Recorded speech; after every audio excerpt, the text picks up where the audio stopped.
শুভ সকাল সবাইকে আমন্ত্রণ জানাচ্ছি মেরিল মিল্ক সোববার রাঙা সকাল অনুষ্ঠানে। সুন্দর দিনের প্রত্যাশা দিয়ে শুরু করছি আমাদের আজকের রাঙা সকাল। 2 ঘন্টা জুড়ে আয়োজন রয়েছে আর পুরো রাঙা সকাল পরিবারের সঙ্গে আছি কাজী রওশনারা সাকি, আছি আমি আনিসুল ইসলাম। আমার পক্ষ থেকেও সুন্দর একটি সকালের শুভেচ্ছা।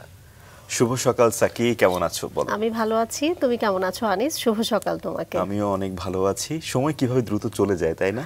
একদমই তাই, চোখের পলকে। এটা আমার সেদিন একজন বন্ধুর সঙ্গে কথা হচ্ছিল, তো তখন যেটা হচ্ছিল সময় চলে যাওয়ার ব্যাপারটা না, এটা মনে হয় পরিণত বয়সে কিংবা একটু বড় হবার পর এটা অনুভব হয় বেশি। মানে ছোটবেলায় যেটা হতো না যে কবে বড় হব, কখন বড় হব, সময় কেন যাচ্ছে না, কিন্তু এই সময় এসে মনে হচ্ছে সময় ভীষণ দ্রুত যাচ্ছে। তুমি বলার পর জিনিসটা আরো একবার উপলব্ধি হলো। এবং তুমি বলছিলে যে ছোটবেলায় আমরা মনে হয় যে কখন বড় হব, আর বড়বেলায় মনে হয় যে ছোটবেলার সময়টা অনেক বেশি ভালো ছিল। নিশ্চয়ই। আচ্ছা, তোমাকে যদি প্রশ্ন করা হয় ছোটবেলার কোন একটা অভ্যাস বা শখ তোমার এখনো অনেক বেশি মনে পড়ে কিন্তু অনেক বেশি মিস করো, সেটা আর করা হয়ে ওঠে না, সেটা কি? ছোটবেলার অনেক কিছু আমি মিস করি, এখন আসলে ওইভাবে মনে করে তোমাকে বলতে পারবো না। তবে একটা জিনিস, সেটা হচ্ছে যে সকালবেলা ঘুম থেকে উঠেই আমার গানের একটা রেওয়াজের একটা অভ্যেস ছিল, যেটা এখন একদমই করা হয় না। সেটা বলতে পারো মিস করি বা করতে পারি না এমনটা না, সবকিছু মিলেই আসলে করা হয় না, এইটা তোমাকে বলতে পারি। আর ছোটবেলায় আমার কিন্তু বই পড়ার অনেক অভ্যাস ছিল। আচ্ছা। বই মুখ গুজে থাকতাম, বিশ্ব সাহিত্য কেন্দ্রের সদস্য ছিলাম। খুবই চমৎকার সে অনুভূতির কথা এখন আসলে মনে হয় যে কোথায় হারিয়ে গেছে। পড়ি কিন্তু আগের মতো আর পড়া হয় না। আচ্ছা। এবং আজকে এমন একজন বই প্রেমী মানুষ আছে যিনি তার কাজের মধ্য দিয়ে বই পড়ার প্রতি মানুষের ভালোবাসা বাড়াচ্ছেন। চলো জানাই এই মানুষটা কে একটু জেনে নি আজকে। চলো। প্রিয় দর্শক, আমাদের আজকের রাঙা সকালের অতিথি, উদ্যোক্তা ও সংগঠক ফারহানা হাসনা তুলি। চলুন আমরা আমাদের আজকের অতিথিকে স্বাগত জানাই। শুভ সকাল ম্যাম। শুভ সকাল। কেমন আছেন? আলহামদুলিল্লাহ অনেক ভালো আছি। আর এত সুন্দর করে বললেন আপনারা, খুব ভালো লাগছে এবং ভীষণ প্রাণবন্ত দেখাচ্ছে আপনাকে, যদিও আপনি ভীষণ প্রাণবন্ত একজন মানুষ এবং কাজের মধ্য দিয়ে আসলে সেটা প্রকাশ করছেন। চেষ্টা করছি। পুরো অনুষ্ঠান জুড়ে আপনার সম্পর্কে জানবো, আপনার কার্যক্রম সম্পর্কে জানবো, কিভাবে সমাজে একটা ইতিবাচক ভূমিকা পালন করছেন। একেবারে শৈশব থেকে যেহেতু শুরু করি, আমাদের শৈশব খুবই গুরুত্বপূর্ণ একটা অংশ জীবনের জন্য। আপনি খুলনার মেয়ে, খুলনায় বেড়ে উঠেছেন। শুনি কেমন ছিল সেই দিনগুলির কথা? খুলনায় বেড়ে ওঠা, খুলনায় বাবার বাড়ি, শ্বশুর বাড়ি সবটাতে খুলনাতেই। আচ্ছা। তো স্কুল খুলনাতে, পড়াশোনা খুলনাতে, শান্ত প্রকৃতির ছিলাম, ফাঁকিবাজও ছিলাম।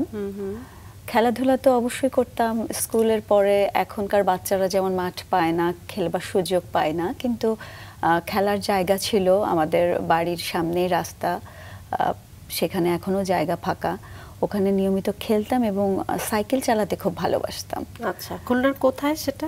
হাজী মহসিন রোড, খুলনার একেবারে প্রপারেই। আচ্ছা আচ্ছা। তো সাইক্লিং করা হতো ছোটবেলায়? সাইক্লিং করা হতো। এখন করা হয় না?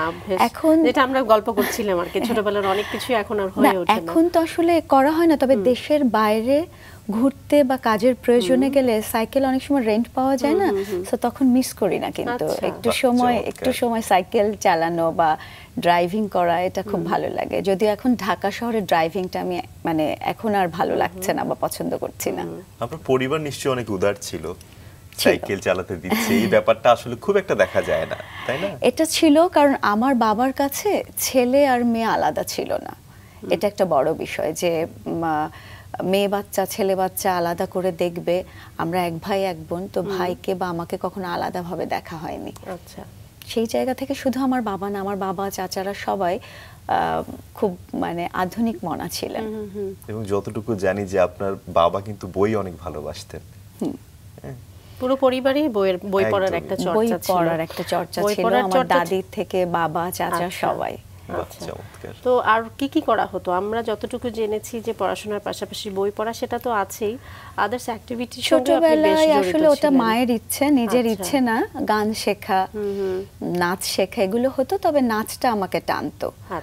মায়ের সাথে শিখতে যেতাম, বাসাতেও টিচার আসতো এবং বিভিন্ন কম্পিটিশনে অ্যাটেন্ড করতাম, প্রাইজ পেতে ভালো লাগতো, কিন্তু চর্চা করতে চাইতাম না, খুবই ফাঁকিবাজ ছিলাম। নিজের আগ্রহটা কম ছিল? নিজের আগ্রহটা কম ছিল। কি করতে ভালো লাগতো? যতদূর হয়েছে সেটা মায়ের জন্য। আচ্ছা, কি করতে ভালো লাগতো? এই তো খেলাধুলা, গান বাজনা, কবিতা পড়তে ভালো লাগতো। কবিতা আবৃত্তি ঠিক বলবো না, ভালো কোনো কবিতা লাগলে সেটা পড়তে ভালো লাগতো। আর ওই যে ছোটবেলায় স্কুলে ইয়েলো বার্ড, গার্লস গাইড, এই সব কিছুর সঙ্গে যুক্ত থাকা, এগুলোর সঙ্গে ছিলাম। এগুলো কি নিজের আগ্রহী হতো নাকি? না, এগুলো নিজের আগ্রহী হতো। স্কুলের এই অ্যাক্টিভিটিস গুলা বা টিফিন টাইমে, স্পোর্টস টাইমে খুব অ্যাক্টিভ থাকতাম। তাছাড়া দেখা যেত যে স্কুল বা কলেজে গিয়ে, ইউনিভার্সিটি লেভেলে গিয়েও যত স্পোর্টস গুলো হয়েছে সবগুলোতে চ্যাম্পিয়ন হতাম। বাহ। তো খুলনার একেবারে শহরেই ছিলেন? একেবারে শহরে ছিলাম। তার মানে কি প্রকৃতির সান্নিধ্য পেয়েছিলেন নাকি? সেরকম না, কারণ মানে একেবারে প্রপারেই ছোট থেকে বেড়ে ওঠা, কাজে ওরকম প্রকৃতির সান্নিধ্য পায়নি। তারপরেও বলবো খুলনা তো খুব শান্ত শহর, সেই জায়গা থেকে কিছুটা পাওয়া, এটাই। আচ্ছা, চমৎকার। আপনার সম্পর্কে ম্যাম কিছু তথ্য আছে আমাদের কাছে, আমরা আমাদের দর্শকদের একটু জানিয়ে আসতে চাই, প্লিজ। প্রিয় দর্শক, ফারহানা হাসনা তুলি কাজ করছেন স্বাস্থ্য, শিক্ষা ও সংস্কৃতি কেন্দ্রিক। 2017 সালে স্বামী মাসিমুজ্জামানের সঙ্গে গড়ে তোলেন বুকল্যান্ড লাইব্রেরি। ফারহানা হাসনার 1400 বর্গফুট আয়তনের গ্রন্থাগারে এখন 30,000-এর বেশি বই আছে। নামমাত্র একটা অঙ্কের অর্থ দিয়ে সদস্যপদ নিয়ে যে কেউ এই গ্রন্থাগার থেকে বই নিয়ে পড়তে পারবেন। তার প্রতিষ্ঠিত সাংস্কৃতিক প্রতিষ্ঠান Bookland institute of art and কালচারের মাধ্যমে শিল্প ও সাংস্কৃতিক কার্যক্রম পরিচালনা করা হয়। পাশাপাশি বুকল্যান্ড জার্নাল নামে একটি মাসিক পত্রিকাও বের করা হয় এখান থেকে। গ্রন্থাগারে শিক্ষা, সাংস্কৃতিক কার্যক্রমের পাশাপাশি দেশের দুর্গম অঞ্চলের নারী স্বাস্থ্য নিয়ে কাজ করেন ফারহানা হাসনা তুলি। কিশোরীদের মধ্যে স্যানিটারি ন্যাপকিন ব্যবহারের সচেতনতা বাড়াতে উঠোন বৈঠক, ব্যক্তিগত অর্থায়নে কিশোরীদের মাঝে ন্যাপকিন বিতরণ এবং স্বাস্থ্য সচেতনতায় অনলাইন পরামর্শের মতো কার্যক্রম চালিয়ে থাকেন তিনি। তাঁতি ফ্যাশন অ্যান্ড বুটিক্স ও সিওক হেলথ কেয়ার তার দুটি সফল উদ্যোগ। চমৎকার কিছু অর্জন যুক্ত হয়েছে এবং আসলে আপনার সুন্দর একটা মন আছে, এবং মন আছে বলেই এত কিছুর ভিড়ে আপনি বই পড়া কার্যক্রম ছড়িয়ে দিচ্ছেন, নারী স্বাস্থ্য নিয়ে ভাবছেন, সংস্কৃতি চর্চা যে কত গুরুত্বপূর্ণ মানসিক বিকাশে, সেটাও নিশ্চয়ই আপনাকে অনেক বেশি নাড়া দেয়, তাই না? সেটা তো অবশ্যই, কারণ একজন ভালো মানুষ হতে গেলে, দেশকে ভালোবাসলে সে অবশ্যই সংস্কৃতি চর্চার মধ্যে দিয়েই আসতে হবে তাকে, এটা আমি বিশ্বাস করি। আর একটা ভালো বই একটা ভালো মানুষ গড়তে অবশ্যই বিশেষ ভূমিকা পালন করে। বই প্রসঙ্গে যেহেতু আসলো এবং আজকে পুরোটা সময় ধরে বই নিয়েই আসলে আলোচনা করব, পাশাপাশি অন্যান্য কার্যক্রম তো আসলে রয়েছে। ছোটবেলায় নিশ্চয়ই অনেক বই পড়া হতো। অনেক পড়া হতো না, পড়া হতো। ছোটবেলা মা রাতে ঘুম পাড়াবার সময় বই পড়ে ঘুম পাড়াতেন। আর যেটা হতো খুলনা রমেশচন্দ্র পাবলিক লাইব্রেরি, সেটা শতবর্ষীয় লাইব্রেরি। সেখানে বাবা, আমার আব্বু, আমার ছোট চাচা, আমার সব চাচারাই নিয়মিত যাতায়াত করতেন এবং আব্বু ওখানকার সহসভাপতি ছিলেন দীর্ঘকাল, ছোট চাচা সেক্রেটারি ছিলেন।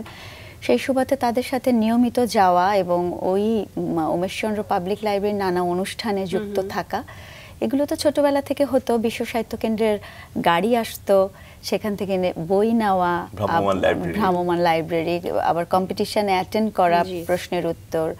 তারপর তাদের সাথে 21শে ফেব্রুয়ারিতে শহীদ মিনারে যাওয়া, ফুল দিতে যাওয়া, 16 ডিসেম্বর বা ভাষা দিবস, মানে এই জিনিসগুলো পরিবার থেকেই আসলে নেওয়া এবং তাদের সাথে, বিশেষ করে আমার আব্বু আর ছোট চাচার সাথে খুব যাওয়া হতো এই অনুষ্ঠানগুলোতে।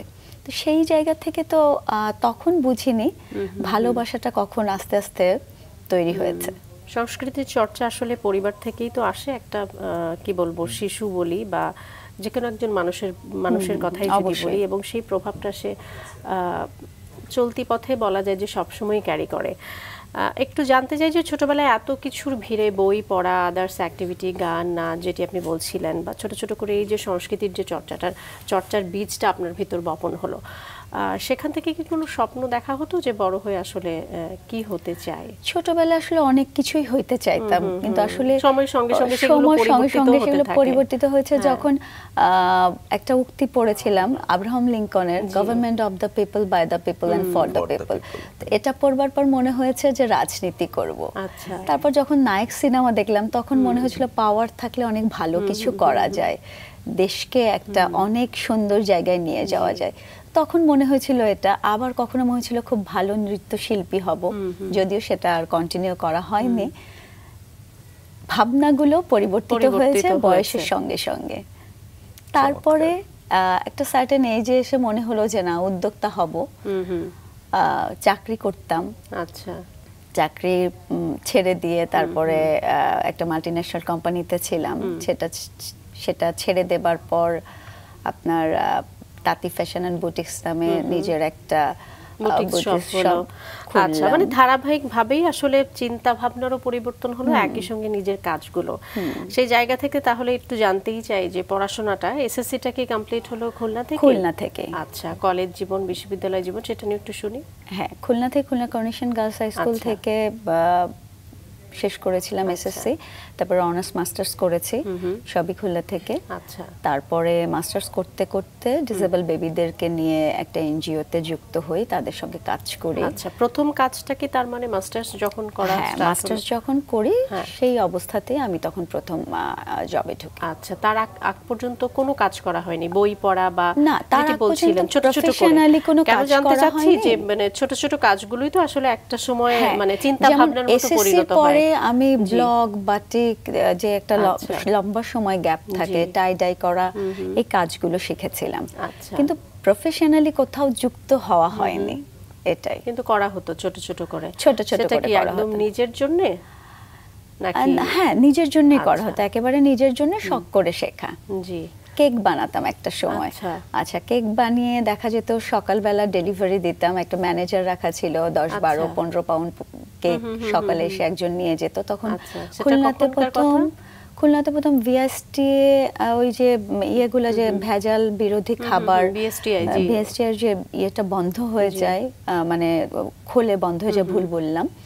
তো তখন শুরু করলাম হোমমেড কেক, মানে বিস্কিট, কুকিজ। যখন আপনি এসএসসি পরীক্ষা? না, এটা করেছিলাম অনার্সের পরে গিয়ে, মাস্টার্সের আগে এটা অনার্স করতে করতে কিছুদিন।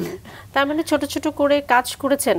উদ্যোক্তা হওয়ার একটা চিন্তা ভাবনা, এটা কি কাউকে দেখে নাকি একদম? না, দেখে না, এটা দেখতাম কি যে মানে আসলে বুঝিনি, যে বুঝতাম না যে আমার বাবা বা মা কি চাইতেন।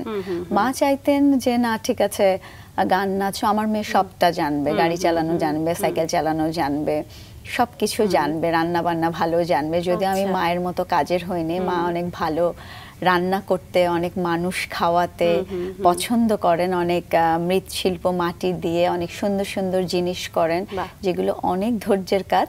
তো ওইগুলো আমাকে কখনো টানেনি, আমাকে বেশি প্রভাবিত করেছে আমার বাবা। আচ্ছা, আমার বাবার কাজগুলো বা আমার বাবার লাইফ স্টাইলটা আমাকে বেশি প্রভাবিত করে। আচ্ছা, মায়ের চেয়ে বাবার প্রভাব অনেক বেশি ছিল আপনার জীবনে। আসলে শুধু বাবার প্রভাবের কথা বললেই ভুল হবে, একটা সামগ্রিক, একটা পুরো পরিবারই কিন্তু একজন মানুষকে গড়ে তুলতে, এগিয়ে যেতে। সেটা অবশ্যই আমার চাচাদেরও অনেক ভূমিকা ছিল, কারণ আমরা খুব, মানে আমার বাবা চাচারা একজনের জন্য নিবেদিত প্রাণ ছিল। তো সেরকম পরিবারে আমার যেহেতু বেড়ে ওঠা, কাজে আমার ম্যাটার্নাল প্যাটার্নাল কাজিনদের সাথে খুব, মানে কানেকশন খুব বেশি, এবং প্যাটার্নাল কাজিনদের সাথে কানেকশন আরো দৃঢ় বলবো, স্টিল নাও, ছোটবেলা থেকে স্টিল নাও আমরা এখনো একজনের খারাপ লাগা ভালো লাগায় আমাদের চোখে পানি আসে। চমৎকার একটা বিষয় আসলে পারিবারিক। এবং আরেকটু বলতে চাই যে খুলনার মতো একটা জায়গায় শুধু না, আমাদের পরিবারটা এমন ছিল যেটা মানে সবার কাছে খুব দৃষ্টনীয়, মানে সবার কাছে খুব শিক্ষণীয়, যে দেখবার মতো যে এত সম্পর্কটা এরকম হতে পারে। এখন তো যে ভাই ভাই গ্যাঞ্জাম, বনে বনে গ্যাঞ্জাম, সম্পত্তি নিয়ে ছোটখাটো টুকটাক ব্যাপার নিয়ে, এই বিষয়গুলো একেবারেই ছিল না। বন্ডিংটা অনেক স্ট্রং বন্ডিং ছিল আমাদের। মানুষের প্রতি মমত্ববোধ বাড়ায়। একদমই তাই, নিশ্চয়ই। আর পরিবার তো আসলে সবসময় একটা অনেক বড় শক্তি, ছাড়া তো আসলে এগোনো খুব কঠিন, অনেক কঠিন।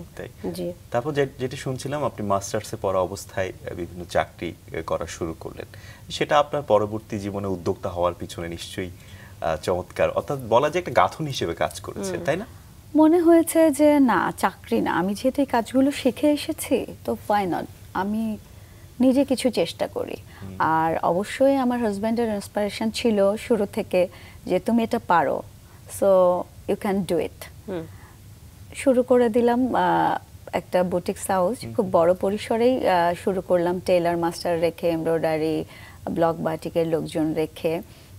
আমার ডিজাইন করা কাপড় চোপড়ও সেখানে থাকতো, বিভিন্ন উদ্যোক্তারাও সেখানে শুরু থেকেই বড় পরিসরে শুরু করেছিলাম। তার আগে একটু বলি, তার আগে আবার বুটিক্সের আগে একটা রেস্টুরেন্টও করেছিলাম, যদি এটা খুলনায়, অনেক আগে। খুলনায় ওই সময়টাতে আসলে বাইরে মানুষ খেতে যেত না, সেই জায়গা থেকে অবশ্যই পুরোটাই লস প্রজেক্ট। আচ্ছা, কতদিনের কাজের অভিজ্ঞতা ছিল সেটা? সেটা 1.5 বছর মতো রেস্টুরেন্টটা চালিয়েছিলাম। আচ্ছা, আপনি যেটি বলছিলেন যে অনার্স পড়ার সময় আপনি ব্লক বাটিকের কাজও করেছেন। আমি এসএসসির পরে করেছেন, এবং অনার্সের সময় মনে হয় কেক বানাতেন, যেটি বললেন হোমমেড কেক। এই যে ছোট ছোট কাজগুলো, ছোট ছোট উদ্যোগগুলো, এটি নিশ্চয়ই আপনাকে একটা সাহস জুগিয়েছে না? মানে যদি বলি যে তাঁতি ফ্যাশন অ্যান্ড বুটিক্স আপনি একদম শুরুতেই বড় পরিসরেই শুরু করলেন, কি কি অভিজ্ঞতা নিয়ে আসলে শুরু করলেন, কি কি প্রতিবন্ধকতাই বা ছিল সেই সময়, একটু জানতে চাই। একেবারে শুরুর গল্প, শুরুর অভিজ্ঞতা সবকিছু মিলে। সেই সময়টাতে 2013-14 দিকে কিন্তু অনলাইনের ব্যাপার ছিল না। এখন যেমন লাইভ হচ্ছে, অনেক প্রোডাক্ট নিয়ে লাইভ করছে, আমরা মেয়েরা লাইভ করছি, তখন এই বিষয়টা ছিল না। বা ফেসবুকে পেজে লাইক, কমেন্ট, পোস্ট দেওয়া বলেন বা বুস্ট বলেন, এই বিষয়গুলো ছিল না। সো অবশ্যই সেটা একটা কঠিন ব্যাপার ছিল সেই সময়টা, মানুষের কাছে পৌঁছানো, আমার ব্যবসাটা সম্পর্কে জানানো। তারপরেও বসুন্ধরার মতো একটা জায়গাতে এটা শুরু করা, তখন ওখানে এরকম বুটিক্স হাউসও কোনো কিছু ছিল না, চলছিল আলহামদুলিল্লাহ, খুব ভালোই করছিলাম। কিন্তু পরবর্তীতে এসে যখন আরও অনেকগুলো কাজের সঙ্গে যুক্ত হলাম, সেটা আসলে আর অফলাইনে রাখা সম্ভব হয়নি, সেটা এখন অনলাইনের মধ্যে সীমাবদ্ধ আছে। এখনো করছি, কিন্তু সেটা অল্প পরিসরে। আচ্ছা, প্রতিবন্ধকতা তো ছিলই কিছুটা, কারণ মেয়ে মানুষ কাজ করা আসলে খুব ডিফিকাল্ট, এটা একটা ব্যাপার। তবে আমার অবশ্যই এর সুযোগ ছিল, যেটা বড়, আমার পরিবারের সাপোর্ট। সেই সাপোর্ট নিয়ে আসলে শুরু করলেন। একটু শুনি তাঁতি ফ্যাশন অ্যান্ড বুটিক্স কি কি প্রোডাকশন করছে, কি কি থাকছে, ম্যাটেরিয়াল বা সবকিছু মিলেই যদি জানি। সেখানে বিছানার চাদর, পর্দা, sari, varieties type, cushion cover, অনেক কিছুই, অনেক টাইপের আইটেম, সব দেশীয় পণ্য। তারপরে ব্যাগ, বিভিন্ন উদ্যোক্তারা যারা জুট নিয়ে কাজ করছিলেন, যারা হাতে তৈরি ম্যাট তৈরি করতেন, এই সব উদ্যোক্তারা আমার স্টোরে এই প্রোডাক্টগুলো রাখতেন সারা বাংলাদেশ থেকে, দেশের বিভিন্ন প্রান্ত থেকে। শুরুতেই কি এতগুলো প্রোডাক্ট নিয়ে কাজ শুরু হলো? কতগুলো প্রোডাক্ট? শুরুতে আসলে একেবারে নিজের প্রোডাক্টগুলো নিয়ে কাজ শুরু করেছি, নিজের ডিজাইন করা। এগুলো ছিল বালিশের মানে বিছানার চাদর, বেডশিট, পর্দা, কুশন কাভার, এইসব টাইপের জিনিস, ব্যাগ, ছোট ছোট পার্স, এইসব টাইপের জিনিস নিয়ে শুরু করেছি। আমার সঙ্গে টেইলার। আচ্ছা, কতগুলো প্রোডাক্ট হবে এখন? অলমোস্ট 30টার মতো হবে। 30টি প্রোডাক্ট। আচ্ছা, কর্মসংস্থানের কথায় যদি আসি, কতজন লোক কাজ করছেন আপনার সঙ্গে? তখন অবশ্য বেশি ছিল, যেহেতু এটা অফলাইনে ছিল, তখন সেখানে 15 জন ছিল। আচ্ছা, এখন হয়তো বেড়েছে। এখন বাড়েনি, বাড়াতে পারিনি আসলে পারিপার্শ্বিক কারণের জন্য। আর যেহেতু আমি আরো অনেকগুলো কাজের মধ্যে ইনভলভ হয়ে গিয়েছি, সেই জন্য আর কারো কর্মসংস্থানের সেখানে খুব একটা সুযোগ ঘটাতে পারিনি। এবং আপনি যেমনটি বলছিলেন যে কোনো ব্যবসা শুরু করতে হলে অবশ্যই শুরুতে একটা সংকটের সময় যায়, একটা স্ট্রাগলিং পিরিয়ড যায়, আপনার নিশ্চয়ই গিয়েছে সেই সময়টা? অবশ্যই গিয়েছে, কারণ দেখা যেত যে অনেকে বাকি নিত, উদ্যোক্তাদের কাউকে টাকা পেমেন্ট করতে হতো, তার প্রোডাক্ট নিয়ে আসতে হতো, হয়তো সেল হতো না, কারণ সবার টেস্টটা তো এক না, বিভিন্ন টাইপের প্রোডাক্ট রাখতে হতো। তো এরকম অনেক, আর বেশি অসুবিধার যে জায়গাটা ছিল, যেটা প্রচারণার ব্যাপার, ওই যেটা বললাম যে তখন লাইভের ব্যাপারটা ছিল না, বা থাকলেও খুব সীমিত পরিসরে সামাজিক যোগাযোগ মাধ্যমের আসলে মাধ্যমটাও তো স্ট্রং ছিল না, বা আমি হয়তো বা স্ট্রং ছিলাম না, যার জন্যই আমি পিছিয়ে গিয়েছিলাম। আপনি তো মানে কিছু সচেতনতামূলক কাজও করেন, মানে সেই জায়গা থেকে কি দুস্থ নারীদের কর্মসংস্থান বা এরকম কোনো ব্যাপার কি ছিল আপনার এই বিজনেসের ক্ষেত্রে বা উদ্যোগের ক্ষেত্রে? তখন ছিল না, সেটা যখন আমি বুকল্যান্ড লাইব্রেরি প্রতিষ্ঠা করেছিলাম, সিওক হেলথ কেয়ার প্রতিষ্ঠা করেছিলাম, সেটা তার মাধ্যমে কিছু মানুষকে, কিছু প্রত্যন্ত অঞ্চলের মানুষকে নার্সিং ট্রেনিং করিয়ে তাদের কর্মসংস্থানের ব্যবস্থা করেছিলাম। আচ্ছা, যেহেতু আপনার সিওক হেলথ কেয়ার এবং একই সঙ্গে বুকল্যান্ড, দুটো বিষয়ই চলে আসলো, দুটো বিষয় কি আসলে এই তাঁতি ফ্যাশন অ্যান্ড বুটিক্সের পরে নাকি একসঙ্গে? একটু গল্পটা, জার্নিটা জানতে চাই। জি, বুকল্যান্ডটা তাঁতি ফ্যাশনের পরে, আর সিওক হেলথ কেয়ারটা অলমোস্ট 12 বছর হয়ে গেছে। অলমোস্ট একই টাইমে, সবগুলোই একই টাইমে আমাদের পথ চলাটা শুরু। তো বুকল্যান্ডটা একটা সময় দেখলাম যে না, আমাদের প্রত্যেকটা মানুষেরই সামাজিক দায়বদ্ধতা আছে। আমরা শুরুতে একটু সিওক নিয়ে যদি জানতে চাই। জি, সিওক হলো আমরা দেশ এবং দেশের বাইরে চিকিৎসা সেবা দিয়ে থাকি। সিওকের কাজ এটা, কিন্তু সেটা সম্পূর্ণ ফ্রি এই অর্থে যে আপনি দেশে কোনো ডক্টরের কাছে অ্যাপয়েন্টমেন্ট করাতে চান বা দেশের বাইরে যেমন Thailand, Malaysia, turkey, Iran, India, এই যে দেশগুলোর সঙ্গে আমরা কাজ করছি, ভিসা ইনভাইটেশন লেটার আনা, ডক্টর অ্যাপয়েন্টমেন্ট করা, তারপরে আপনার পিক আপ ড্রপ ওই হসপিটাল থেকে, এই সব কিছু করে দিচ্ছি এবং সবকিছু ফ্রি করে দিচ্ছি কোনো পয়সা ছাড়া। বাট এটা কিন্তু আমার বিজনেস, কারণ হসপিটাল আমাদেরকে পে করে। হসপিটাল পে করছে, কারণ সবারই একটা প্রশ্ন থাকে যে কেন ফ্রি করবে, এটা চ্যারিটেবল প্রতিষ্ঠান না, বুকল্যান্ড চ্যারিটেবল প্রতিষ্ঠান, তো আমাকে তো সাস্টেন করতে হবে। সেই জায়গা থেকে এটা আমার বিজনেস, তো হসপিটাল আমাদেরকে পে করে। এবং কিন্তু আপনারা ক্লায়েন্টের কাছ থেকে কোনো চার্জ? আমরা ক্লায়েন্ট থেকে কোনো চার্জ নিই না। অনেকের ধারণা যে আমাদের থ্রু দিয়ে গেলে, আমাদের মাধ্যম দিয়ে গেলে হয়তো সে ব্যাংককে একটা ডাক্তার দেখাবে, খরচটা বেশি পড়বে। আসলে বিষয়টা এমন না। ডাক্তারের ফি যদি 2000 বাত হয়, আমাদের মাধ্যমে গেলেও সেটা 2000 বাত হবে।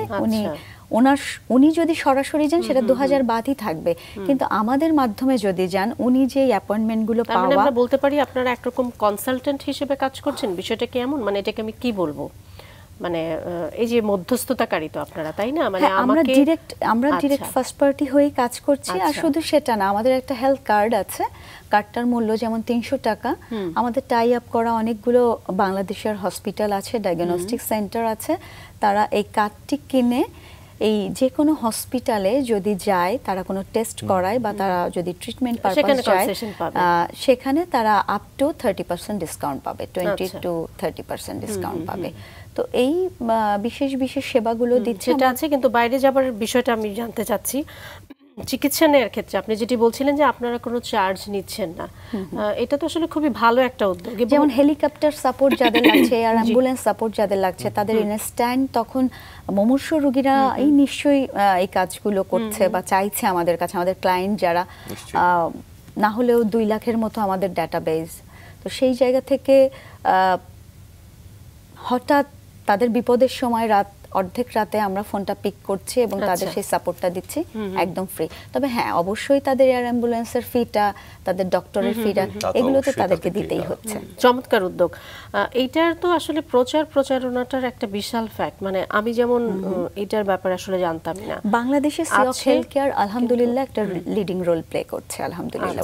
এবং আপনাদের কি অনলাইনে কোনো প্ল্যাটফর্ম আছে? হ্যাঁ, এটা সিওক হেলথ কেয়ার নামে আমাদের পেজ আছে, ফেসবুক পেজ, সেখানে আমরা সবকিছু, ওয়েবসাইটও রয়েছে। এবং আপনি যেটি বলছিলেন যে বাংলাদেশেরও বড় বড় কোনো ডক্টরের সিরিয়াল নেয়ার ক্ষেত্রেও আসলে আপনারা কাজ করে থাকেন। আমরা এভার কেয়ারের সঙ্গে কাজ করছি, জাপান বাংলাদেশ ফ্রেন্ডশিপ হসপিটালের সাথে কাজ করছি, এমজেড হসপিটালের সাথে কাজ করছি, অনেকগুলো হসপিটাল এবং ঢাকার বিভিন্ন জায়গাতে।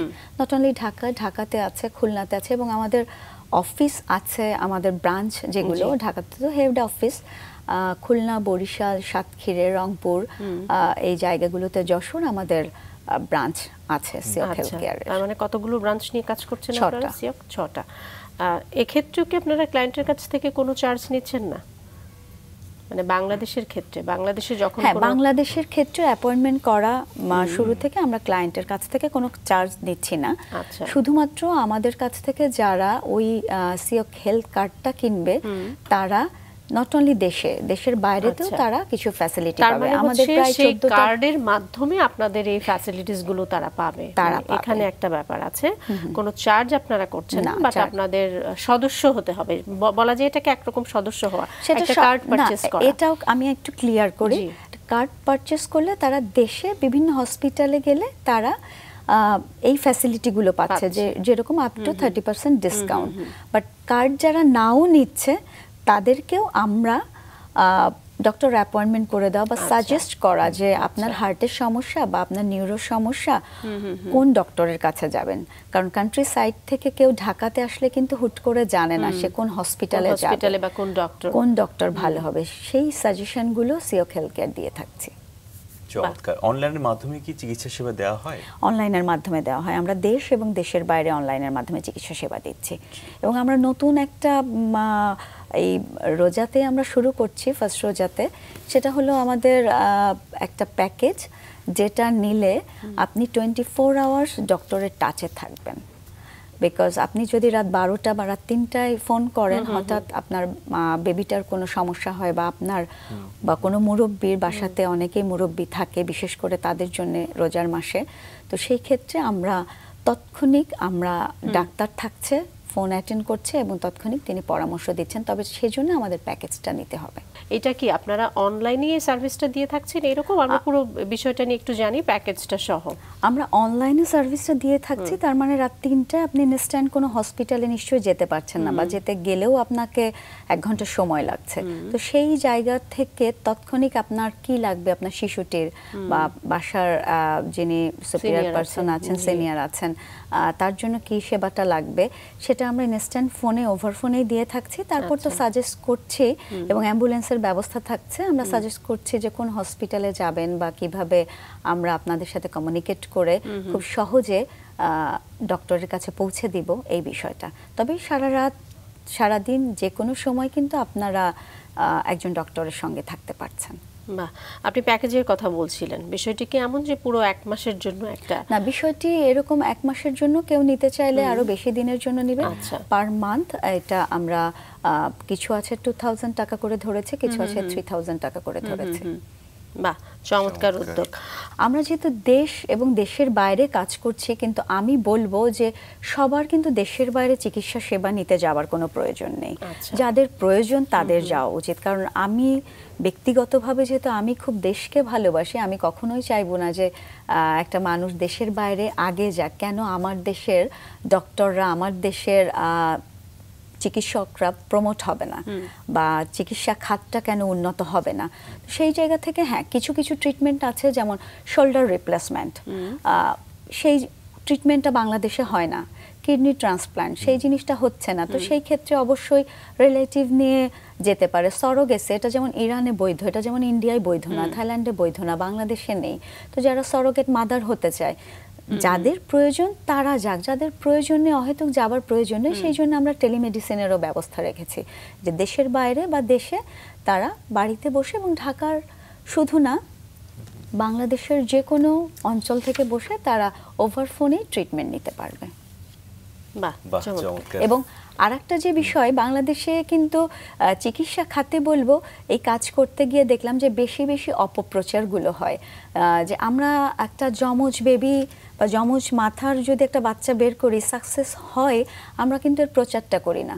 কোন হসপিটালে কে মারা গেল, হয়তো সেটা ডক্টরের দোষ না, কিন্তু আমরা প্রত্যেকটা নিউজে সেটা কভার করি, এবং এইটা যে কতটা বহির্বিশ্বে বা বাইরের দেশে ব্যাড ইম্প্যাক্ট পড়ে, বা আমাদের মধ্যেও, সেই জায়গা থেকে কিন্তু আমরা বাঙালিরা যারা, আমরা অনেক সময় ফেথ করতে পারি না আমাদের দেশের ডক্টরদের উপরে, যে খারাপটা আমরা শুনি, কিন্তু আমরা যদি ভালো মানুষকে জানাই, অনেক ভালো করছে বাংলাদেশ। চমৎকার। আসলে ভালোর প্রচারণাই করতে হবে, আমরা নেতিবাচক বিষয়গুলো নিয়ে আসলে অনেক বেশি পড়ে থাকি। এই তো ছিল আপনার স্বাস্থ্যসেবা নিয়ে আপনার একটা চমৎকার উদ্যোগ, যার মাধ্যমে প্রচুর মানুষ আসলে উপকৃত হচ্ছে। হ্যাঁ, এবারে আসি আসলে বই প্রসঙ্গে। আপনি বুকল্যান্ড লাইব্রেরি প্রতিষ্ঠা করেছেন, সেটা চিন্তা কিভাবে আপনার মাথায় আসলো? এটা একটা সার্টেন টাইমে মনে হয়েছে আমার একটা সামাজিক দায়বদ্ধতা আছে, প্রত্যেকেরই আছে, নট অনলি আমার। তো এক একজন এক একটা জিনিস ভালোবাসে, সে সেই জায়গা থেকে সে কাজটা করতে পারে। ওই বোধের জায়গা থেকে যেহেতু আমার একটা ভালো লাগার জায়গা ছিল, আব্বুর বই পড়া বা এই বিষয়গুলো, সমাজ নিয়ে, বাচ্চাদেরকে ভালোবাসি, বাচ্চাদেরকে নিয়ে কাজ করার ইচ্ছে ছিল। তো যেহেতু সবাই খুব ডিভাইস নির্ভর হয়ে যাচ্ছে, গেমসের মধ্যে আসক্ত, এখন দেখেন কাজিনরা কিন্তু পাশাপাশি বসে গল্প করে না, সবাই মানে 5 জন থাকলে 5টা মোবাইল তাদের হাতে পরের কথা, বাড়ির নিজেদের সদস্যরাও যারা রয়েছেন, আমরাও আসলে যতটা সময় প্রয়োজন না তার থেকে বেশি সময় আমরা ফেসবুকে স্ক্রল করছি। তো ওই জায়গা থেকে একটু যদি বের করে আনা যায়, সেখান থেকে আসলে বুকল্যান্ডের জন্ম। আচ্ছা, সেটা কি 2017 সালে? এটা 2017-তে বুকল্যান্ড প্রতিষ্ঠা করেছিলাম। প্রথমে বাবার বাড়ির বই, নিজের বই, চাচার দেওয়া বই বা রিলেটিভসদের বই, তারপর একটা ফেসবুক পেজ ক্রিয়েট করলাম বুকল্যান্ড লাইব্রেরি নামে। তখন সেখানে বই ডোনেট চেতাম, যে পুরনো বা নতুন বই আপনারা চাইলে আমাদেরকে উপহার দিতে পারেন। তারপরে এই যে পাঠক পড়তে আসা, এবং যখন দেখলাম যে এটা শুধু একটা লাইব্রেরির মধ্যে সীমাবদ্ধ থাকবে কেন, কারণ আমি সমাজের জন্য, মানুষের জন্য ভালো কিছু করতে চাই। তারপরে চলে গেলাম প্রত্যেকটা জাতীয় দিবসগুলোতে শিশু কিশোরদের নিয়ে ছবি আঁকা, আবৃত্তি চর্চা, বাংলা বানান, হাতের লেখা কম্পিটিশনগুলো অ্যারেঞ্জ করতাম, এবং প্রচুর বাচ্চা আসতো, স্বতঃস্ফূর্তভাবে আসে, এবং আমি আমার ওন ফান্ড থেকে তাদেরকে খুশি করবার, উৎসাহ দেওয়ার জন্যে বই তো অবশ্যই থাকে পুরস্কার স্বরূপ, সাথে সাথে ক্রেস্ট, মেডেল, অনেক কিছু থাকে। আবার বিভিন্ন ধরনের ওয়ার্কশপও করানো হয়। কার্টুনিস্ট আহসান হাবিব ভাই, উনি কার্টুনের ওয়ার্কশপ করিয়েছেন, ক্লজ ওয়ার্কশপ হয়েছে, অনেক রকমের ওয়ার্কশপ হয়েছে আমার লাইব্রেরিতে। বাহ, এই যে একটা লাইব্রেরি, আপনি শুরুতেই যেটি বলছিলেন যে বই নেয়ার একটা প্রচারণা আপনাদের ছিল, পুরনো বই নিয়ে নতুন বই, এরকম নিশ্চয়ই ব্যাপারটা? হ্যাঁ, পুরনো বই, নতুন বই, সব ধরনের বই আমরা নিতাম। অবস্থিত মানে এটা বসুন্ধরার আবাসিক এলাকার মেইন গেটে বুকল্যান্ড লাইব্রেরিটি অবস্থিত। আচ্ছা, এখনো কি পাঠকরা নিয়মিতই আসছেন? হ্যাঁ, পাঠক নিয়মিত আসছে, তবে হতাশার বিষয় হলো এটা জাতীয় গ্রন্থ কেন্দ্রের ক ক্যাটাগরির একেবারে প্রথম সারির লাইব্রেরি, ঢাকার বুকল্যান্ড লাইব্রেরিটা। তবে পাঠক বেশি আসে বিসিএস পড়ার। এটা অত্যন্ত দুঃখজনক যে পাঠকের জন্য আসলে এই লাইব্রেরিটি ক্রিয়েট করা, সেই পাঠকের উপস্থিতিটা অনেক কম। কিন্তু আপনার দেখা যাচ্ছে যখন কোনো কল দেওয়া হয় কোনো প্রোগ্রামের, বাচ্চাদের কোনো ক্রিয়েটিভ কার্যক্রমের, তখন কিন্তু প্রচুর বাচ্চারা আসছে বই পড়ার থেকে ওই ক্রিয়েটিভ কাজগুলোতে অংশগ্রহণ করবার জন্য প্রচুর বাচ্চারা আসছে। তো সেই জায়গা থেকে চিন্তা করলাম যে একটা বাচ্চা যদি লেখালেখিতে, তাকে কিভাবে উদ্বুদ্ধ করা যায়, সেই চিন্তা থেকে কিন্তু বুকল্যান্ড জার্নাল নামে একটা শিশু কিশোর মাসিক পত্রিকা বের করা শুরু করলাম। মানে সেখানে বাচ্চারা তাদের লেখা জমা দিচ্ছে, বাচ্চারা তাদের লেখা দিতে পারবে, বড়রাও তাদের লেখা দিতে পারবে, সেটা বাচ্চাদের কেন্দ্রিক। এটার উপদেষ্টা সম্পাদক কার্টুনিস্ট আহসান হাবিব ভাই, আমি এটার এডিটরের কাজ করছি।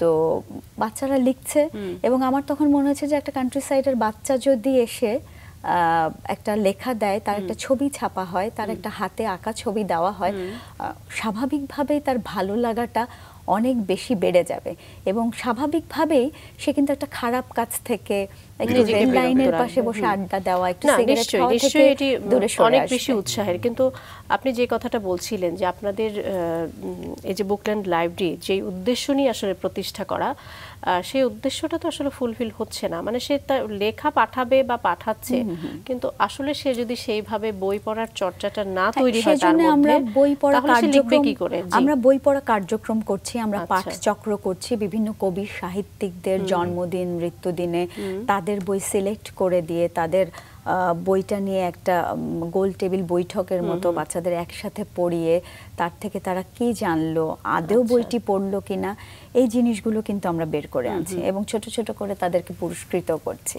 হয়তোবা সেটা চকলেটও থাকছে কখনো। তো এভাবে চেষ্টা করে যাচ্ছি, কাজ করছি। আবার বাচ্চাদের নিয়ে কখনো সচেতনতামূলক কাজ, গাছ লাগানো কর্মসূচি, এরকম অনেক কাজ করে আসছি। এবং এই ছোট ছোট কাজগুলোই কিন্তু আসলে মানুষকে বইমুখী করছে। হ্যাঁ, কারণ আপনি তো ম্যাগাজিন পাবলিশ করছেন এবং সেখানে অনেকের লেখা ছাপানো হচ্ছে, যেমনটি বলছিলেন একেবারে গ্রামের প্রত্যন্ত অঞ্চলের একজন শিশু, সে যদি তার নিজের আঁকা কোনো একটা ছবি দেখতে পায়, তার একটা ছোট্ট ছড়া হয়তো সে লিখলো, এভাবে করে কিন্তু মানুষের প্রতি বইয়ের প্রতি যে একটা আগ্রহ, সেটা কিন্তু বাড়ছে। এটা আমি দেখেছি। আমি যখন ক্লাস 4 বা 5-এ পড়তাম, আমি প্রথম একটা ছড়া লিখেছিলাম, যদিও পরবর্তীতে আমার আরো অনেক কিছু লেখা হয়েছে।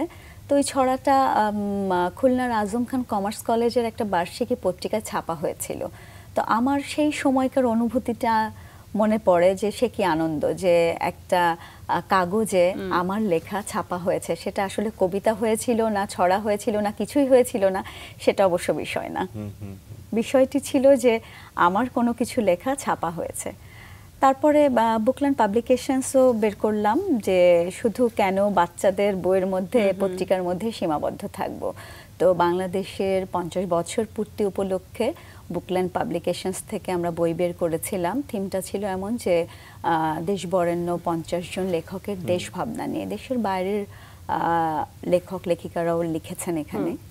এটা বুকল্যান্ড পাবলিকেশনস থেকে, এটার এডিটরও আমি ছিলাম। জি। এবং আপনি তো দেখতে পাচ্ছেন যে আপনি লাইব্রেরি প্রতিষ্ঠা করেছেন, সেখানে আসলে পাঠকের সংখ্যা কমছে কেন? ছোট বড় সব ধরনের পাঠকের সংখ্যা কি কমছে?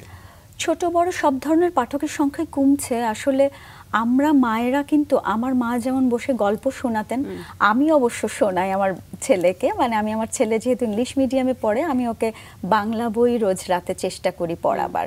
কিন্তু আমরা আসলে খুব নিজেরা খুব ডিভাইস নির্ভর হয়ে গেছে, আমরা বই পড়ছি না।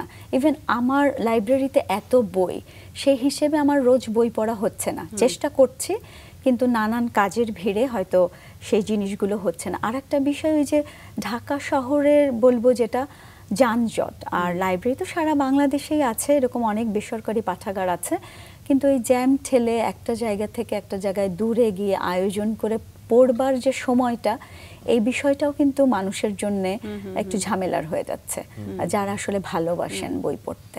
আমরা যতটুকু জেনেছি খুবই স্বল্প মূল্যে কিন্তু সদস্য হওয়া যায় আপনার প্রতিষ্ঠান, একটু শুনি আসলে। না, আমি আসলে প্রথমে রেখেছিলাম একেবারে ফ্রি, তো আমাকে তো আসলে সাস্টেইন করতে হবে, মানে বইগুলো তো আসলে প্যারিশেবল গুডসের মতো, ছিঁড়ে যাবে, নষ্ট হয়ে যাবে। সেই জায়গা থেকে এখন যেমন আমরা 1000 টাকা আমরা রেজিস্ট্রেশন ফি করেছে, পাঠক এসে রেজিস্ট্রেশন করে সে বই নিয়ে পড়তে পারবে, সে বই বাসাতেও নিয়ে যেতে পারবে।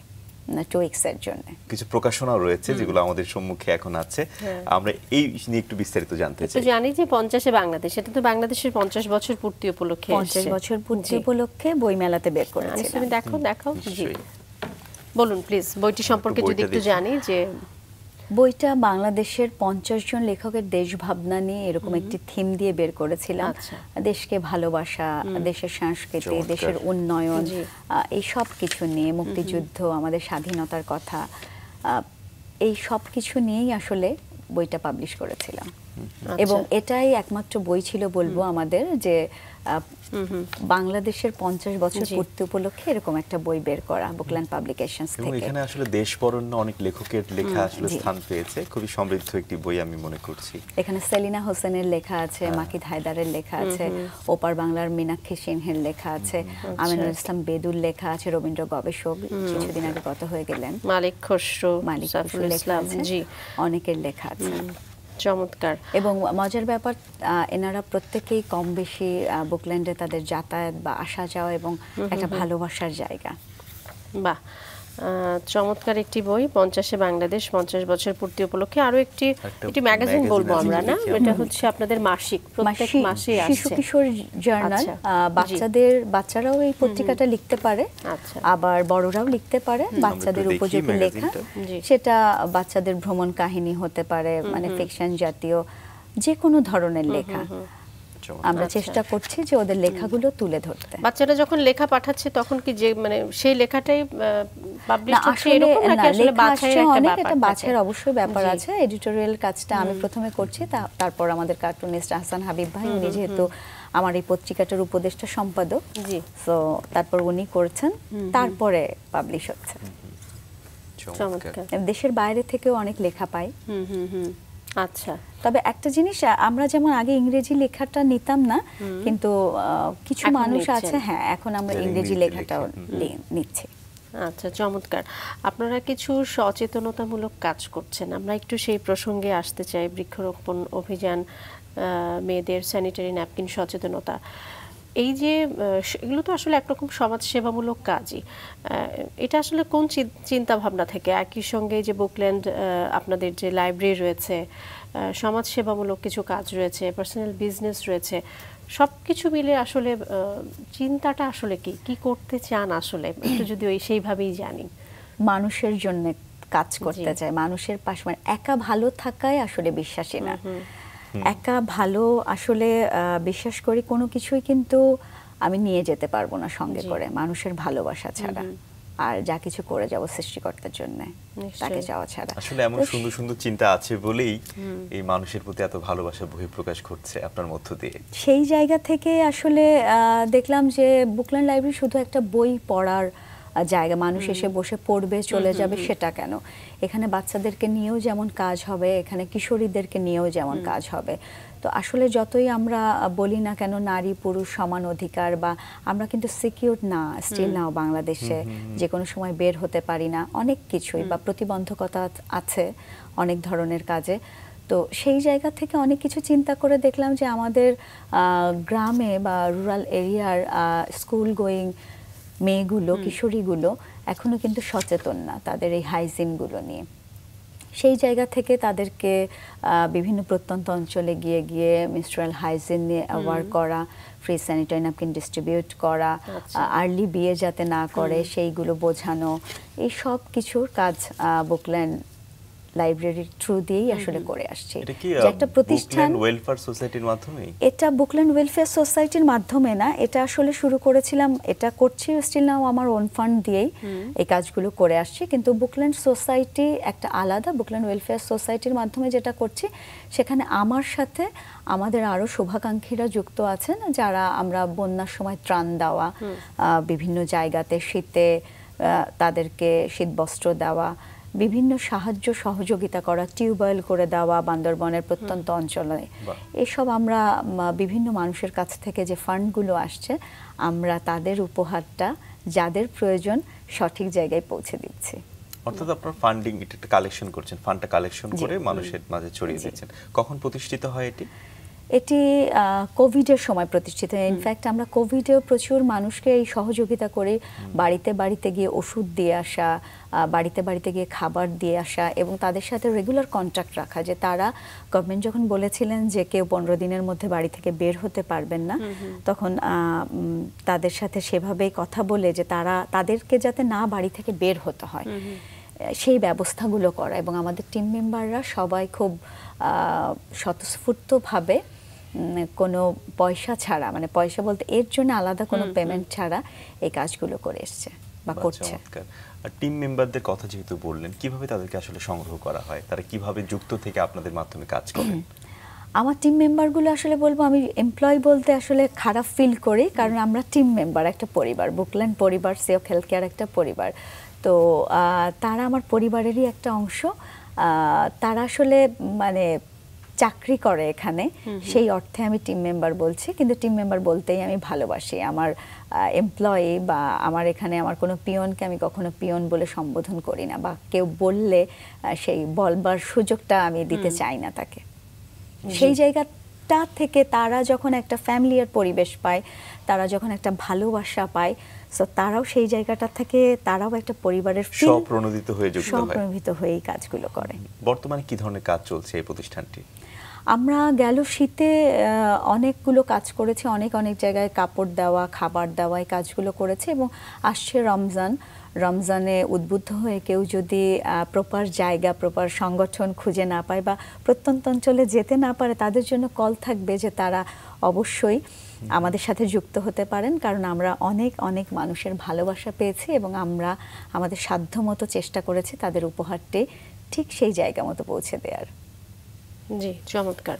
এবং টিম মেম্বারদের নিয়ে যেহেতু কথা হচ্ছিল, আমরা যতটুকু জেনেছি আপনারা কিছু দুস্থ নারীদের নিয়েও কাজ করেন, তাদের প্রশিক্ষণের মাধ্যমে আপনারা তাদেরকে আপনাদের সদস্যপদ দিয়ে থাকেন। এটি এই বিষয়গুলো যদি একটু জানতে চাই। আমরা গ্রামে গিয়ে কিছু নারীদেরকে যেমন বিপি চেক করা, মানে প্রেশার দেখা, সুগার টেস্ট করা, এই বিভিন্ন ধরনের খুব কমন বিষয়গুলো আমরা শিখিয়েছি। আমরা নার্সিং ট্রেনিং দিয়েছি এবং তাদের কর্মসংস্থানের ব্যবস্থা করেছি।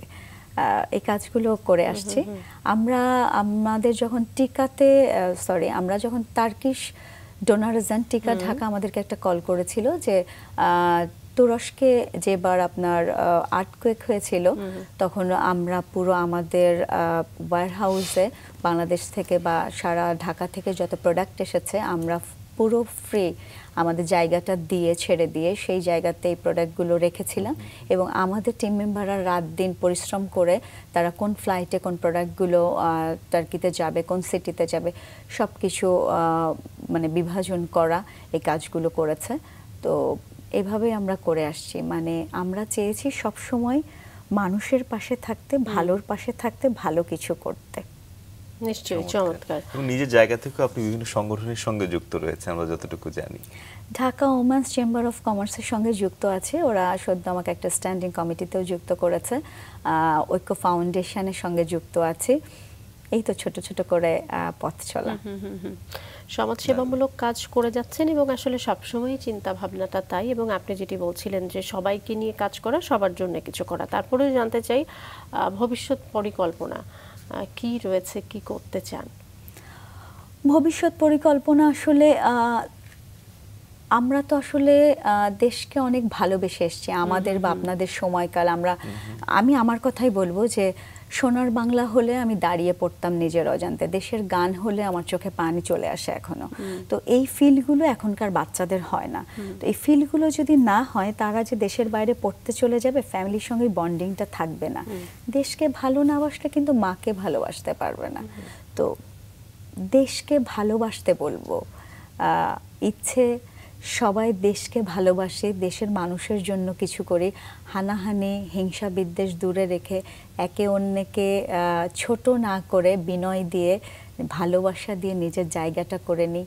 এই তো এইভাবে বুকল্যান্ড লাইব্রেরি আরও দীর্ঘদিন চলুক মানুষের ভালোবাসায়, অনেক অনেক বই হোক। এবং আমরা কিন্তু লাইব্রেরি দিয়ে বিভিন্ন জায়গায় বিভিন্ন পাঠাগারে বইও উপহার দিচ্ছি, যেসব নতুন নতুন পাঠাগার হচ্ছে সেই জায়গাগুলোতে। তো এটা অবশ্যই একটা বড় পরিসরে দেখতে চাই। সিওক হেলথ কেয়ার দিয়ে মানুষের সেবা, যদিও এটা বিজনেস প্রতিষ্ঠান, তারপরে বলবো যে এক ধরনের সেবা। তো এই সেবাটাও যাতে আমরা মানুষের কাছে আরো বিস্তৃত পরিসরে পৌঁছতে পারি, এটাই ইচ্ছা। আচ্ছা, চমৎকার। মানে এই যে একটি বিষয় বললেন যে নতুন নতুন পাঠাগার যেগুলো তৈরি হচ্ছে তাদেরকেও আপনারা সহযোগিতা করছেন এবং সেখানেও আপনারা বই ডোনেট করছেন। প্রচুর ফোন কল আসে, প্রচুর বই জন্য আমার কাছে ফোন কল আসে যে আপা আমরা বই চাই।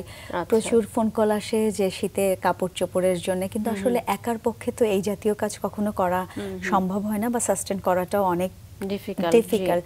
সো সেই জায়গা থেকে বলবো যে আপনারা সবাই যারা অনুষ্ঠানটি দেখছেন তারা যদি এগিয়ে আসেন, বুকল্যান্ডের পাশে থাকেন, বুকল্যান্ড ওয়েলফেয়ার সোসাইটির পাশে থাকেন, আমরা আরও অনেক চমৎকার চমৎকার উদ্যোগ নিতে পারবো এবং সরকার যদি আমাদেরকে সহায়তা করে সেই জায়গা থেকে আমরা আরও অনেক ভালো কাজ করতে পারবো ইনশাআল্লাহ। জি, নিশ্চয়ই। আমরা একেবারেই আমাদের আজকের আলোচনা শেষ প্রান্তে একটু ছোট্ট করে জানবো, এত সব গল্প শুনছি, সমাজের জন্য কাজ করছেন, দেশের জন্য কাজ করছেন, তারা নিশ্চয়ই নিজের পরিবারের ক্ষেত্রেও কোনো অংশে কম না, পরিবারেও তাদের একটি বিশাল দায়িত্ব থাকে। একটু জানতে চাই পরিবারটা নিয়ে ছোট্ট করে। আমার হাজবেন্ড, তার কাছ থেকে আমি অনেক সহযোগিতা পাই, সবচেয়ে বড় ব্যাপার। এবং আমি আল্লাহ পাকের কাছে সেজদা করি আলহামদুলিল্লাহ যে ওনার ভালো লাগা, ওনার পছন্দ বা আমার পছন্দ একেবারে মিলে গিয়েছে। সেই জায়গা থেকে আপনার কাজের সঙ্গে কি উনি যুক্ত আছেন? আমার কাজের সঙ্গে উনি যুক্ত আছেন। আমরা একটু নামটা শুনি। আমরা আমাদের সিওক, আরেকটু বলি, সিওক হেলথ কেয়ারে আমাদের দেশের বাইরে দুবাইতে এবং ক্যাম্বোডিয়াতে অফিস আছে। বাইরের পার্টটা উনি দেখছেন, আমি দেশের পার্টটা দেখছি, এবং পাশাপাশি ওনার অন্যান্য বিজনেসও আছে। আমার একটি ছেলে আছে। জি, আমরা একটু নামটা জানি। মাসুমুজ্জামান আচ্ছা আমার হাজবেন্ডের নাম, এবং তাহসিন জামান আমার ছেলের নাম। বাহ, চমৎকার। এবং আমি উৎসাহ পাই, মানে হয় না যে ভালো কোনো কিছু বললে তো অবশ্যই ভালো লাগে যে ভালো কিছু করছি, ভালো কাজ করছি কোনো অ্যাওয়ার্ড পাওয়ার জন্য না, তবে কিন্তু মানুষের স্বীকৃতি মানুষের কাজের স্পৃহাটা আরো বাড়িয়ে দেয়। তো সেই জায়গা থেকে আমার ভাইয়া ও আমার সবকিছুর মূল সমালোচক। আমার কোনো কোথাও ভুল গেল, আমার একটা পোস্টে ভুল গেল কিনা, আমার ফেসবুকে, আমাদের পেজে, আমাদের প্রতিষ্ঠানের খুব খুঁটিনাটি বিষয়গুলো ও একেবারে খুব কঠিনভাবে তুলে ধরে, বা কঠিন সমালোচক। যদিও আমরা বয়সে অনেক ছোট বড়, কিন্তু আমাদের বন্ডিংটা খুব আলহামদুলিল্লাহ খুব স্ট্রং। মানে একেবারে ও অনেক ছোট বড় হওয়াতে ও একেবারে বাবা মায়ের যত্নে আমাকে বড় করেছে। বাহ, চমৎকার। এবং ঘুরে ফিরে সেই পরিবারের কাছ বিষয়টি থেকে আসে এমন না? সাপোর্ট পাওয়া, এটা আসলে আপনি মানে ভীষণ স্টিল নাও আমার সৌভাগ্যবতী। বাচ্চা হয়ে গিয়েছে, কিন্তু আমার ভাই কিন্তু আমাকে ওর বেবিদের মতো করেই দেখছে বা দেখে। সবসময় আসলে এটা চিরন্তন যে পরিবার অনেক বড় শক্তি। পরিবার ছাড়া আসলে কোনো কাজ করাও সম্ভব সেই না, জায়গা সামনে থেকে এগিয়ে যাওয়া সম্ভব না। সেই জায়গা থেকে I am very much blessed. আমি আমার চাচাদের, কাজিনদের অনেক আদর পেয়েছি, অনেক ভালোবাসা পেয়েছি ছোটদের, আমার ভাইয়ের তো অবশ্যই, এবং হাজবেন্ডের সাপোর্ট, সবকিছু মিলিয়ে আলহামদুলিল্লাহ। নিশ্চয়ই নিশ্চয়ই। অসাধারণ কাজ কিন্তু আপনি করে যাচ্ছেন, এবং সেই কাজের জন্য অনেক অনেক শুভকামনা থাকবে আপনার জন্য। আসলে সুন্দর মনের মানুষ না হলে কখনো মানুষকে নিয়ে ভাবা যায় না, যেটা আপনি করছেন। আপনারা এত চমৎকার করে বললেন, এটাই হচ্ছে বড় ব্যাপার। আসলে সুন্দর মন আমাদের অনেকেরই আছে, কিন্তু আমরা আসলে ভয় করে ডিসিশন নিতে পারি না যে আসলে আমাদের কি করা উচিত। আমরা অপেক্ষায় থাকি আমার কবে টাকা হবে, বা আমার এইটা হলে আমি ওইটা করব। তো আসলে আমি বলবো যে বসে থাকা উচিত না, যে আমার কবে এটা হবে তখন আমি ওটা করব, কারণ ওটা হওয়া পর্যন্ত আমি বাঁচবো কিনা আমি আসলে জানি না। তো জ্ঞান নিয়ে কবরে যেতে রাজি নেই, বা অর্থকড়ি নিয়েও কবরে যেতে রাজি নেই, কারণ কোনোটাই পারবো না। চমৎকার। আমরা একেবারেই শেষ পর্যায়ে চলে এসেছি, যদি দর্শকদের উদ্দেশ্যে কিছু বলার থাকে আপনার। দর্শকদের উদ্দেশ্যে বলবো যে বুকল্যান্ডের পাশে থাকেন, সিওক হেলথ কেয়ারের পাশে থাকেন। আমাদের যেহেতু একটা চ্যারিটেবল প্রতিষ্ঠান বুকল্যান্ড, সিওক হেলথ কেয়ারের আর্নিংস দিয়েই আমরা বুকল্যান্ডটা চালাচ্ছি, কাজে অবশ্যই সবাইকে বলবো যে আপনারা ভালোর সাথে থাকেন, দেশকে ভালোবাসেন, আমাদেরকে সাপোর্ট করেন। অসংখ্য ধন্যবাদ দর্শকদের যারা অনুষ্ঠান এত সময় ধরে উপভোগ করলেন, এবং আপনাদেরকে অসংখ্য ধন্যবাদ এত সুন্দর করে তুলে ধরলেন বুকল্যান্ড পরিবারের গল্প, সিওক পরিবারের গল্প। ধন্যবাদ।